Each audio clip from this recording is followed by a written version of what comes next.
So New South Wales recorded 18 locally acquired cases of COVID-19 to the 24 hours to 8 p.m. last night.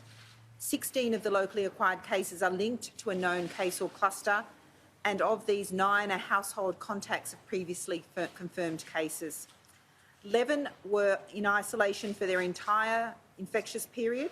However, there were 5 in for part of their infectious period being 1 day, and 2 in the community for greater than 1 day infectious in the community. The source of 2 cases remains under investigation. We had no new cases were acquired overseas in the 24 hours. We have had 32,136 tests performed, and we appreciate that people came out for testing. We need to see those numbers sustained and increase. I'd like to see over 40,000 tests every day this week to give us the best assessment that we are not missing chains of transmission. The areas that I'd like to really focus on at the moment is our Fairfield and Bossley Park communities. I'd like to see incredibly high testing rates in those communities as we try to identify any unrecognised chains of transmission. My message is also about getting vaccinated. For those that have had their first dose of AZ and it's coming up time for your second dose of the AstraZeneca vaccine, make sure you have an appointment. Against the Delta strain, 2 doses of both Pfizer or AstraZeneca are very effective at preventing hospitalisation and death. So I would urge the community to respond now. Do not delay in getting your second dose if it is coming up and due.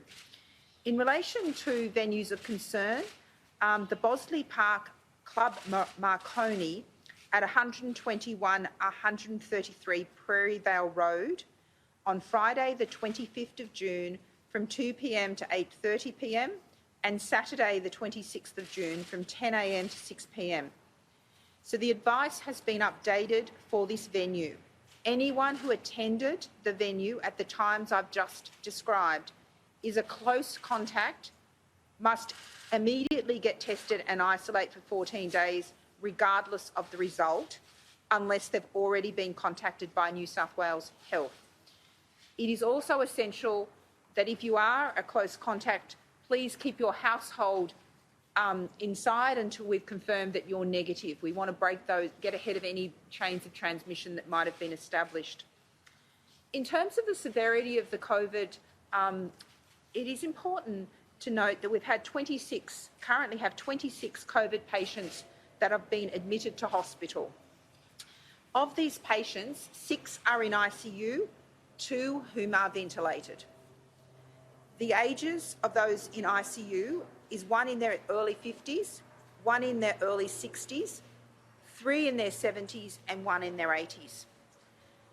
This is a salient reminder about the impact that COVID can have on you and your loved ones. So please, as you move about the community, assume everyone has COVID, follow the public health advice, and please minimise your exposures to others, particularly in indoor settings. In relation to SUMMITCARE, there's been 1 further case in a worker at the SUMMITCARE Balcombe Hills. The person tested positive, but as you know, we go back to assess whether there could have been any exposures to anyone else at the facility.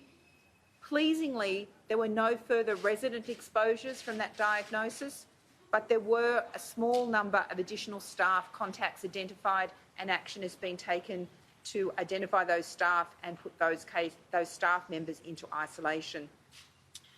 In relation to the Meriton Suites Waterloo and the party or event I described yesterday, can I just genuinely thank those young people who attended that party, that have cooperated with our contact tracers, that have given us the information, that have got the message out to their family and friends. And associated with that gathering, there's been 7 people who attended the gathering tested positive and 5 household contacts of these people who tested positive.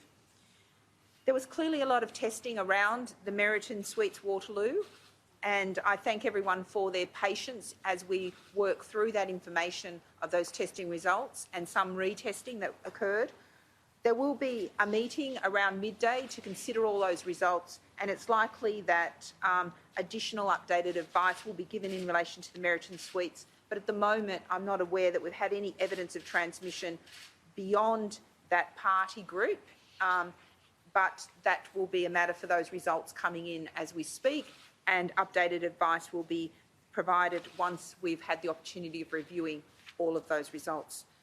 So my key messages are that we need those testing rates high, particularly in Fairfield and Bossley Park. We also need people to continue to come out and get vaccinations, particularly if you're due for your second dose. Don't delay. Having those 2 doses gives you and affords you a significant degree of protection from hospitalisation and death, so don't delay. Also, please continue to move about as if everyone you could come in contact with has COVID. That will actually help prevent any further chains of transmission.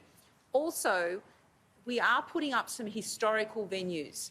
So what happens is, as we are working through and finding new chains, or people are recalling that they have been at different settings or events, we are unearthing exposure venues that date back historically.